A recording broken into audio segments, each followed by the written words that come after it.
Modern India के history में एक बहुत ही इम्पॉर्टेंट टॉपिक है formation of Indian National Congress और उसके अराउंड की कुछ कंट्रोवर्सी। सो आइए इस वीडियो में जानने का कोशिश करते हैं कि कितनी सच्चाई थी उन कंट्रोवर्सीज में और कैसे हुई इंडियन नेशनल कांग्रेस की फॉर्मेशन। नेशनलिज्म के प्रभाव में इंडियन पब्लिक या इंडिया के पीपल यूनाइट हो रहे थे और आज़ादी के संघर्ष का मतलब भी समझ रहे थे। पर इस बार जो आज़ादी की लड़ाई थी वह किसी इंडिविजुअल किंग के खिलाफ नहीं थी जो मेडिवल टाइम में हुआ करती थी। इस बार जो आज़ादी की लड़ाई थी एक व्यवस्था के खिलाफ थी जिसे हम कॉलोनियलिज्म कहते थे। कॉलोनियलिज्म जिसका मतलब कि जो इम्पेरियल नेशंस होते थे वो अपने कॉलोनीज के रिसोर्स को एक्सप्लॉइट करके अपने इंडस्ट्री को रिच बनाते थे और कॉलोनीज उससे गरीब बन रहे थे। आप इसमें देखोगे तो एक इम्पेरियल एम्बिशन होती थी। जो यूरोप के नेशंस थे, ब्रिटेन, फ्रांस, जर्मनी, ये एशिया और अफ्रीका में कॉलोनीज एक्वायर करते थे और इन्हें इस कॉलोनी को अपना ईगो सेटिस्फैक्शन के लिए, अपना पावर प्रूफ करने के लिए भी इस्तेमाल करते थे या यूज करते थे। अगर आप देखें तो इंडियंस के सामने जो थी सिचुएशन कि एक व्यवस्था से लड़ने के लिए बहुत ज़रूरी था कि इंडियंस भी एक व्यवस्था के रूप में ऑर्गेनाइज होना सीखे। इंडियन नेशनल कांग्रेस जो फॉर्मेशन है वो इसी व्यवस्था का जो रिक्वायरमेंट था, एक इंस्टीट्यूशन का जो रिक्वायरमेंट था जिसकी वजह से फॉर्म होती है और यह ऑल इंडिया लेवल पे पहली political organisation Indian national movement में इमर्ज करके आती है। ऑब्वियसली इसके फॉर्मेशन के अराउंड दो कंट्रोवर्सीज भी हैं। पहला जो है कि Congress was the brainchild of Lord Dufferin और दूसरा safety valve theory. Safety valve कहने का मतलब कि इंडियंस मास मूवमेंट में जो भी एक एंगर निकल के आ रहा था बिगनिंग में, उसे कंट्रोल करने के लिए, कूल ऑफ करने के लिए कांग्रेस को एक सेफ्टी वाल्व की तरह यूज किया जा रहा था। इस दोनों कंट्रोवर्सी को क्रिटिकली एनालाइज करते हैं और इन्हें समझने का कोशिश करते हैं। पहला कंट्रोवर्सी है कि was Congress the brain child.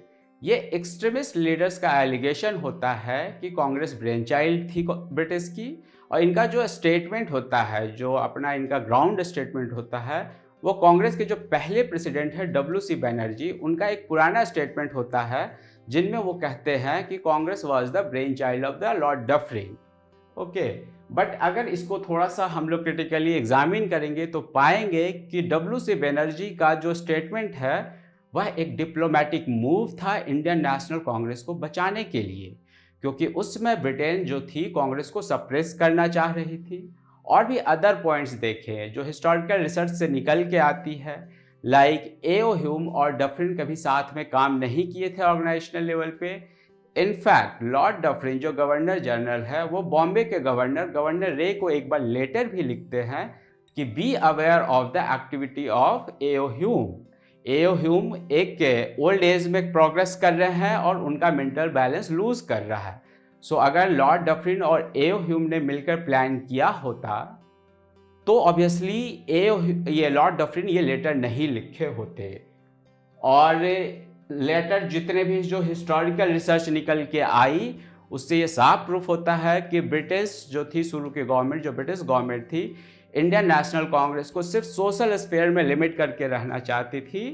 But Congress जो था फ्रॉम बिगिनिंग ही एक पॉलिटिकली एक्टिव ऑर्गेनाइजेशन था। वो लोगों की जो पॉलिटिकल डिमांड थे, सोशल डिमांड थे, इकोनॉमिक डिमांड थे, जो लोगों के ग्रोथ के लिए रिक्वायर्ड पॉलिसीज थी, उन सब के लिए अपना वॉइस पार्लियामेंट्री सिस्टम में या आपका जहां भी हो वो रेज करते थे।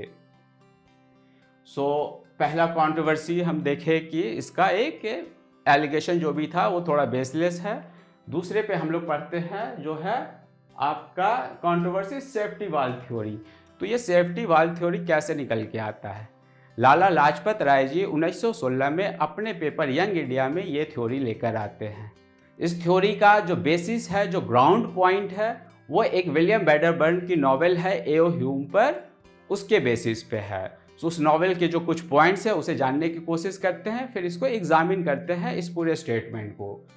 तो उसमें जो पॉइंट निकल के आता है कि जो नॉवेल में लिखा हुआ है कि A.O. ह्यूम जब शिमला में काम कर रहे होते हैं तो उन्हें 30,000 सीक्रेट रिपोर्ट्स मिलते हैं। वो सीक्रेट रिपोर्ट्स इंडिकेट करते हैं कि इंडिया के जो मासेस हैं वो रिवोल्ट करने वाले हैं ब्रिटिश गवर्नमेंट के अगेंस्ट। और भी उस बुक में यह लिख कर आया है कि एओ ह्यूम बहुत सारे महात्माज और चेलास का नेटवर्क बिल्ड करके रखते हैं, और वो जो महात्माज और चेलास है उनमें एक मिस्टीरियस पावर है कि वो कहीं भी अपीयर और डिसअपीयर हो सकते हैं। तो वो लोग एओ ह्यूम को बताते हैं कि इंडिया में एक मास रिवोल्ट होने वाला है। तो ये सारा जो एक मास रिवोल्ट का जो एक कॉन्सेप्ट बनाया गया है, इसके अराउंड पे एओ ह्यूम डिसाइड करते हैं कि एक इंडियन नेशनल कांग्रेस फॉर्म किया जाए, जिससे इंडिया का जो पॉलिटिकल ओपिनियन है उन्हें सुना जाए, उन्हें कूल ऑफ किया जाए और वेंट आउट किया जाए। इसलिए इसे कहा जा रहा है कि कांग्रेस का फॉर्मेशन एक सेफ्टी वाल्व के पर्पस से किया गया है, ना कि एक नेशनलिज्म के पर्पस से किया गया है इस कंट्रोवर्सी में। आइए अब इसे हम लोग थोड़ा सा क्रिटिकली एग्जामिन करते हैं। ठीक है, क्रिटिकल एनालिसिस में हम लोग ये देखते हैं कि एओ ह्यूम को जो 30,000 सीक्रेट रिपोर्ट्स मिलते हैं, ऑब्वियसली सिक्योरिटी रिलेटेड जो सीक्रेट रिपोर्ट्स होते हैं वो होम डिपार्टमेंट के होते हैं। एओ ह्यूम जो थे वो रेवेन्यू डिपार्टमेंट में काम कर रहे थे, तो ये कहीं से एक्सप्लेनेशन नहीं मिलता है या किसी ने नहीं किया कि एओ ह्यूम को कैसे वो सारे होम डिपार्टमेंट की रिपोर्ट्स मिले जब वो खुद रेवेन्यू डिपार्टमेंट में थे। और जो भी आपका महात्मा और चेलास का जो स्टोरीज है वह एक फिक्शन नज़र आता है, क्योंकि अभी तक हम लोग ऐसा नहीं देखे हैं कि कोई अपने विश से अपीयर और डिसअपीयर हो सकता है। सिमिलरली वो जो सारे सीक्रेट रिपोर्ट्स हैं जो आपका इंडिकेट करते हैं रिवॉल्यूशन के लिए, रिवोल्ट के लिए, वो सारे सीक्रेट रिपोर्ट्स अगर एओ ह्यूम को 1878 में मिला था, तो एओ ह्यूम ने क्यों 7 साल वेट किया इंडियन नेशनल कांग्रेस के फॉर्मेशन में? क्योंकि कांग्रेस की फॉर्मेशन 1885 में होती है और एओ ह्यूम को वो रिपोर्ट 1878 में मिलता है। सो ऑब्वियसली ये सारे एनालिसिस से ये पता चल रहा है कि ये दोनों जो भी कंट्रोवर्सी है वो थोड़ा बेसलेस हैं। कांग्रेस की फॉर्मेशन एक काफ़ी ज़्यादा नोबल पर्पस है इंडियन नेशनल मूवमेंट में। ऑब्वियसली आगे चल के कांग्रेस ये प्रूव भी करती है कि वो बड़ी लड़ाई भी लड़ती है। आगे चल के सारे नेशनल मूवमेंट कहीं ना कहीं एक इंडियन नेशनल कांग्रेस के अंतर्गत ही रिवॉल्व करते हैं लार्जर लेवल पे। So now the point is कि फिर why extremists were criticising the Indian National Congress. Obviously हम लोग जब भी पढ़ते हैं इंडियन नेशनल मूवमेंट तो उसमें बहुत सारे फेजेज आते हैं, moderate phase, extremist phase, Gandhian phases. हर फेजेस की अपनी कैरेक्टरिस्टिक्स होती है। लाइक मॉडरेट फेज में थोड़ा सा आपका एक non violent approach, constitutional approach, like कि जो लीडर होते हैं वो मासेस को अवेयर करते हैं और गवर्नमेंट से पिटिशन के रूप में बात करते हैं। बट जब एक्सट्रीमिस्ट लीडर्स आते हैं तो वो एक जो नॉर्मल जो थी नॉन वायलेंट अप्रोच थी, इसे बाईपास करके वो वायलेंट अप्रोच और अपने डिमांड को भी बहुत एग्रेसिवली पुट अप करना चाहते थे। वो प्रोटेस्ट लेवल पे जाना चाहते थे, वो मास के प्रोटेस्ट लेवल पे जाना चाहते थे।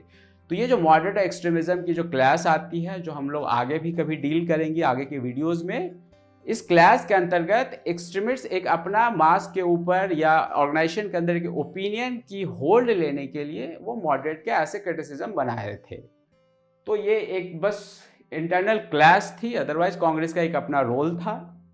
और अगर हम देखें कांग्रेस का फॉर्मेशन, तो कांग्रेस का जो फॉर्मेशन है इट्स नॉट लाइक ये सडनली इमर्ज कर गया, किसी ने प्लान किया और कांग्रेस बन गया, ऐसा नहीं था।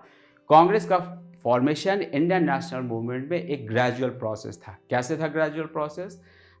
क्योंकि देखिए mid of the 19th century में नेशनलिज्म आ रही थी इंडिया में। Social reformer movement obviously beginning of the 19th century से चल रही थी। तो छोटे छोटे रीजनल लेवल पे पॉलिटिकल ऑर्गेनाइजेशन पिछले 50 सालों से नेशनल अवेकनिंग में आ रही थी इंडिया में। ये छोटे ऑर्गेनाइजेशन अगर आप देखो तो बंगाल में जैसे ब्रिटिश इंडिया सोसाइटी या British India association, similarly Bombay में देखो तो पूना सार्वजनिक सभा एंड बॉम्बे एसोसिएशन, उसी तरीके से मद्रास में भी था मद्रास महाजन सभा। तो ये अपने रीजनल लेवल पे ऑपरेट कर रहे थे, क्राउड को जोड़ रहे थे और बड़े बड़े इश्यूज को अपना रिप्रेजेंट कर रहे थे। तो जैसे जैसे ये ग्रो किए तो एक ऐसी नीड आई जहाँ पे एक इंडिया के लेवल के इश्यूज को रिप्रेजेंट किया जाए यूनाइटेड फॉर्म में। तो समझिए फिर उस समय आपका एक कल्मिनेशन होता है ये सारे political organisation, issues, cause and movement का, जो कि आपका इंडियन नेशनल कांग्रेस 1885 में फॉर्म करता है।